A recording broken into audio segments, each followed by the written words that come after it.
ലഹരിക്കെതിരായ സർക്കാരിന്റെ കർമ്മപദ്ധതിക്കെതിരെ വിമർശനവുമായി KCBC മദ്യവിരുദ്ധ സമിതി. വൈകിപ്പോയെന്നും ഇപ്പോഴായിരുന്നില്ല പദ്ധതി തുടങ്ങേണ്ടത് എന്നുമായിരുന്നു വിമർശനം. കർമ്മപദ്ധതിയുമായി ബന്ധപ്പെട്ട് സർക്കാർ വിളിച്ച ചർച്ചയിൽ ക്ഷണിച്ചില്ല എന്നും KCBC മദ്യവിരുദ്ധ സമിതിയുടെ പ്രതികരണം. ലഹരിക്കെതിരെ വിവിധ പദ്ധതിയുമായി മുൻപോട്ട് പോകുമ്പോഴാണ് സർക്കാരിനെതിരെ വിമർശനവുമായി KCBC രംഗത്തെത്തിയത്. പദ്ധതി വൈകിപ്പോയെന്നാണ് KCBCയുടെ വിമർശനം. അപകടം നടന്നതിനു ശേഷമല്ല അപകടം എങ്ങനെ ഒഴിവാക്കാമെന്ന് ശ്രദ്ധിക്കേണ്ടതെന്നും KCBC. ഈ മാസം 30-ന് സർക്കാർ വിളിച്ച യോഗത്തിൽ ക്ഷണിച്ചിട്ടില്ലെന്നും KCBC മദ്യവിരുദ്ധ സമിതി സംസ്ഥാന സെക്രട്ടറി പ്രസാദ് കുരുവിള 24-നോട് പറഞ്ഞു.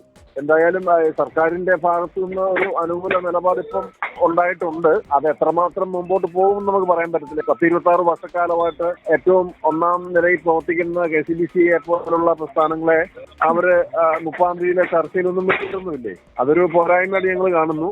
ചുരുങ്ങിയ നാളുകൾ കൊണ്ട് ലഹരിയെ ഇല്ലാതാക്കാൻ കഴിയില്ലെന്നും എല്ലാവരും ഒന്നിച്ചു നിന്ന് പോരാടണമെന്നുമാണ് മദ്യവിരുദ്ധ സമിതിയുടെ അഭിപ്രായം. 24 കൊച്ചി.